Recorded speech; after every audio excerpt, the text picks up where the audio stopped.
Assalamualaikum warahmatullahi wabarakatuh. Kembali lagi bersama saya Adelia Damayanti. Jadi di sini saya akan membahas bab berikutnya dalam perilaku organisasi, bab 9, yaitu tentang dasar dari perilaku kelompok. Seperti yang kita tahu, kelompok itu merupakan sekumpulan orang yang berkumpul menjadi satu karena memiliki tujuan yang sama. Nah, sebenarnya kelompok itu memiliki pengertian umum itu seperti apa? Nah, jadi kelompok itu memiliki pengertian umum, yaitu sekumpulan orang yang memiliki tujuan yang sama dan memiliki kesadaran antar anggotanya serta saling berinteraksi.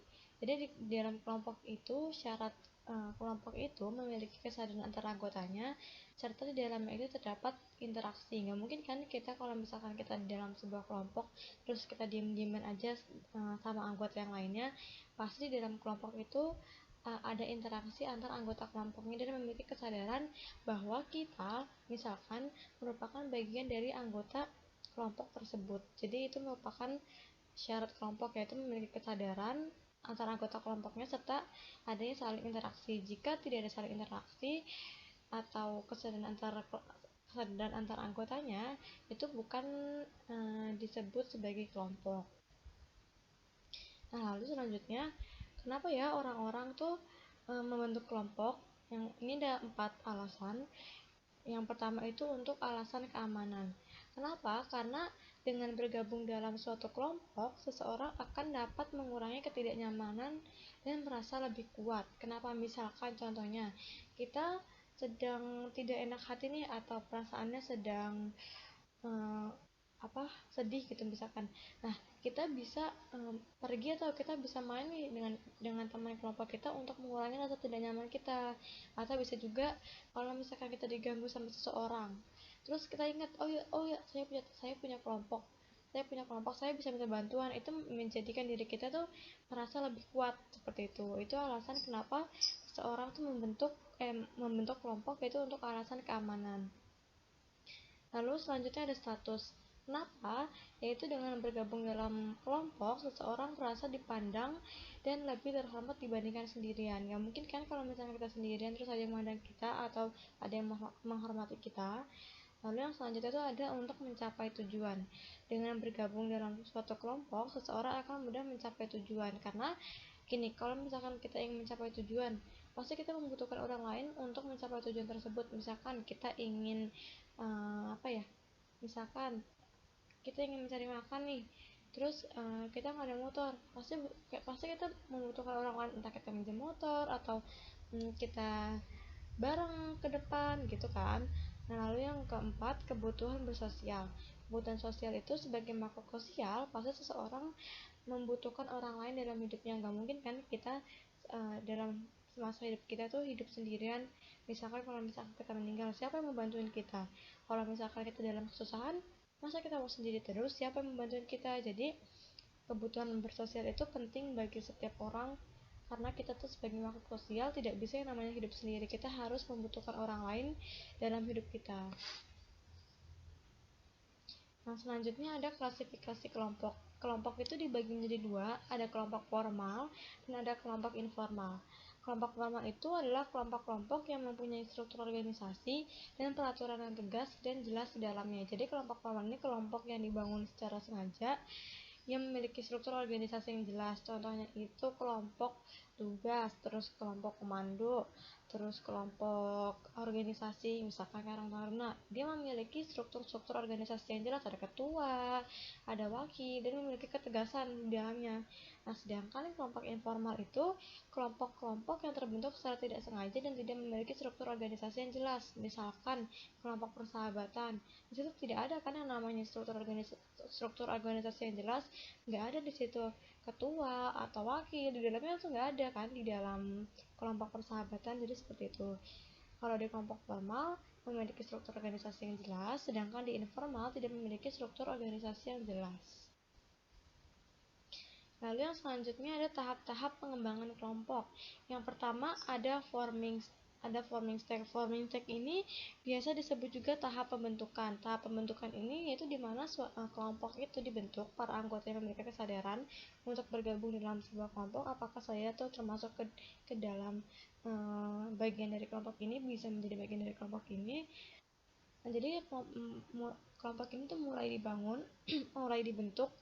Nah, selanjutnya setelah ada pembentukan kelompok, itu ada namanya ada storming stage. Storming stage itu tahap mempeributkan. Jadi suatu konflik itu mulai muncul di sini. Konflik selalu ada kan di dalam sebuah kelompok. Jadi konflik itu mulai muncul, lalu ada norming itu pembentukan norma. Jadi setelah konflik itu muncul, kita memerlukan adanya norma untuk istilahnya tuh kayak bagaimana kita harus bertingkah laku di dalam suatu kelompok, bagaimana kita harus bertingkah laku di dalam kelompok ini. Ada pembatasannya gitu, misalkan kita tuh kita harus kayak gini dalam sebuah kelompok. Jadi ketika konflik itu mulai muncul, kita harus menerapkan namanya norma, kita tuh harus kayak gini dalam sebuah kelompok gitu. Yang selanjutnya ada performing atau mengerjakan. Jadi setiap para anggota mengerjakan tugasnya masing-masing dan juga mengerjakan norma yang sudah dibuat atau ditentukan bersama. Semua anggota kelompok harus mengikuti norma yang sudah dibuat bersama. Tidak boleh ada yang melanggarnya.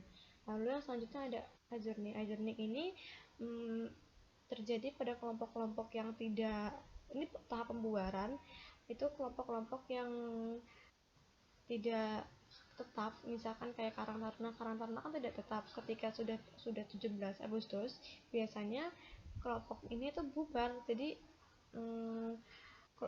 adjourning ini tuh kelompok-kelompok yang tidak tetap gitu, kayak 17-an. Jadi tuh ada tahap pembubaran gitu. Nah, yang selanjutnya ada properti kelompok. Properti kelompok ini ada 6. Yang pertama ada peranan, lalu norma, keragaman, status, besaran, dan kekompakan. Yang pertama ada peranan. Peranan ini adalah setiap anggota kelompok memiliki peranan masing-masing di dalam sebuah kelompok. Jadi dalam sebuah kelompok ini setiap anggota tuh memiliki peranan. Misalkan dia tuh berperan sebagai ketua, lalu tugasnya apa, wakil tugasnya apa, sekretaris tugasnya apa, dan lain sebagainya. Lalu ada norma. Norma ini adalah standar perilaku yang diterima di dalam kelompok dan berlaku di antara para anggota kelompok. Yang seperti yang sudah dijelaskan tadi, jadi norma ini dibentuk bersama para anggota kelompok dan disepakati oleh anggota kelompok, dikerjakan semua oleh anggota kelompok, bagaimana standar perilaku mereka di dalam sebuah kelompok untuk berperilaku. Lalu yang selanjutnya ada keragaman. Keragaman ini membahas tentang sejauh mana para anggota dari suatu kelompok memiliki kesamaan atau perbedaan satu sama lain. Jadi di setiap kelompok itu tidak pasti banyak keragaman dari para anggota kelompok kan. Jadi tidak mungkin ada yang ada kesamaan tapi juga ada perbedaan pastinya. Karena kelompok itu bukan terdiri hanya dari satu atau dua orang, karena kelompok ini terdiri dari beberapa orang, lebih dari satu atau dua orang.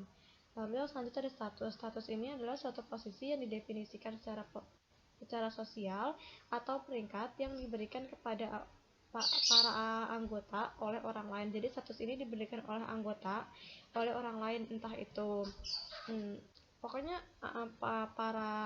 diberikan para anggota seperti peringkat kepada orang lain yang mungkin dipandang lebih berstatus atau lebih memiliki peringkat. Lalu yang selanjutnya ada besaran. Besaran ini adalah seberapa besar kelompok tersebut terbentuk dan apakah akan mempengaruhi kinerja kelompok. Tentu semakin besar kelompok akan semakin besar juga tugas dan tanggung jawabnya. Semakin besar kelompok itu akan semakin mudah juga ketika kita ingin menyelesaikan masalah atau tugasnya. Tetapi di sisi lain semakin besar kelompok juga pasti akan terjadi perbedaan di dalamnya. Lalu yang selanjutnya ada kekompakan. Kekompakan ini adalah keadaan di mana para anggota kelompok secara bersama-sama membangun kelompoknya dengan tanpa rasa paksaan. Nah, yang selanjutnya ini tadi kalau ketika tadi membahas tentang garis besar properti kelompok, yang sekarang akan membahas secara lebih detail properti kelompok. Yang pertama ada peranan tadi, yaitu suatu tugas atau bidang yang dimiliki oleh setiap para anggota. Nah, di dalam properti peranan ini terdapat 3 yang dapat kita simpulkan. Yang pertama itu ada persepsi peran. Persepsi peran ini adalah suatu sudut pandang individu. Ada 3 pokok utama yang dapat kita simpulkan dalam peranan, dalam properti peranan. Yang pertama ada persepsi peran. Persepsi peran ini adalah suatu sudut pandang individu mengenai bagaimana dia seharusnya bertindak. Lalu ada ekspektasi peran. Ekspektasi peran ini adalah bagaimana yang lainnya meyakini seseorang akan bertindak. Ketika tadi persepsi peran merupakan suatu sudut pandang mengenai individu yang bertindak sebagaimana, nah ekspektasi peran ini orang lain yang meyakini seseorang yang akan bertindak tadi. Nah, yang selanjutnya ada konflik peran. Konflik peran ini ketika suatu individu dihadapkan oleh ekspektasi tadi, peran yang berbeda-beda. Selanjutnya ada properti norma. Properti norma ini adalah standar perilaku yang diterima di dalam kelompok dan berlaku di antara para anggota kelompok. Di sini ada 2 yang dapat kita simpulkan, yaitu ada kepatuhan dan ada perilaku menyimpang di tempat kerja. Kepatuhan ini membahas tentang penyesuaian perilaku seseorang agar sejalan dengan norma kelompok. Lalu ada perilaku menyimpang di tempat kerja. Ini membahas tentang perilaku yang melanggar norma organisasi secara signifikan dan dengan demikian dapat mengancam kesejahteraan para anggotanya. Lalu ada properti yang ketiga, ada status. Status ini adalah suatu posisi yang didefinisikan secara sosial atau peringkat yang diberikan para anggotanya oleh orang lain. Nah, sumber-sumber status ini ada 3, yaitu ada kekuasaan seseorang yang dimiliki atas orang lain. Maksudnya gini, ketika seseorang memiliki kekuasaan atau tugas yang lebih spesifik, pasti orang itu memiliki status yang lebih tinggi dibandingkan orang-orang yang memiliki tugas yang kurang spesifik. Lalu yang selanjutnya ada kemampuan seseorang untuk memberikan kontribusi bagi tujuan kelompok.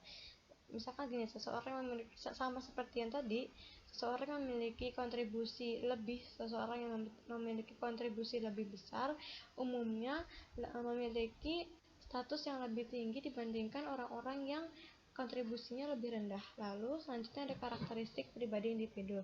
Setiap orang bisa saja memiliki status individu. Jadi karakter pribadi individu ini tergantung individunya.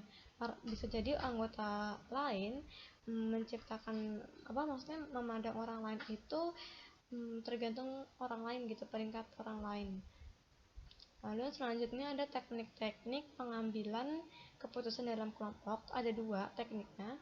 Yang pertama ada teknik sumbangan pendapat, lalu yang kedua ada teknik kelompok nominal. Teknik sumbangan pendapat ini adalah suatu proses yang menghasilkan gagasan yang secara spesifik mendorong beberapa dan seluruh alternatif, sementara itu menahan beberapa kritikan atas alternatif-alternatif tersebut. Lalu yang selanjutnya ada teknik kelompok nominal. Teknik kelompok nominal ini adalah suatu metode pengambilan keputusan kelompok yang mana para anggota individual akan bertemu berhadapan muka untuk menyatukan pertimbangan-pertimbangan. Jadi teknik kelompok nominal ini kita dipertemukan menjadi satu, bertatap muka untuk menyelesaikan suatu masalah, untuk menyumbang suara atau menyumbang pendapat kita, lalu dipertimbangkan suara pengambilan keputusan mana yang akan kita ambil. Lalu yang selanjutnya ada kekuatan dan kelemahan dalam pengambilan keputusan. Yang pertama adalah kekuatan dulu. Nah, dengan kita kekuatan pengambilan keputusan yaitu mendapatkan informasi dan pengetahuan yang lebih lengkap. Lalu yang kedua ada keragaman pandangan yang luas. Lalu yang terakhir ada meningkatkan penerimaan suatu solusi. Nah, pengambilan keputusan tersebut juga ada kelemahannya. Yang pertama kelemahannya terdapat kepatuhan tekanan. Lalu ada pembahasan yang didominasi oleh salah satu atau beberapa kelompok, dan yang terakhir akan menimbulkan tanggung jawab yang ambigu. Nah, mungkin sekiranya itu saja yang dapat saya sampaikan dan saya jelaskan di bab 9 ini dalam perilaku organisasi. Berikutnya saya akan menjelaskan kembali nanti di bab 10 dalam perilaku organisasi. Kurang lebihnya mohon maaf. Saya akhiri. Wassalamualaikum warahmatullahi wabarakatuh.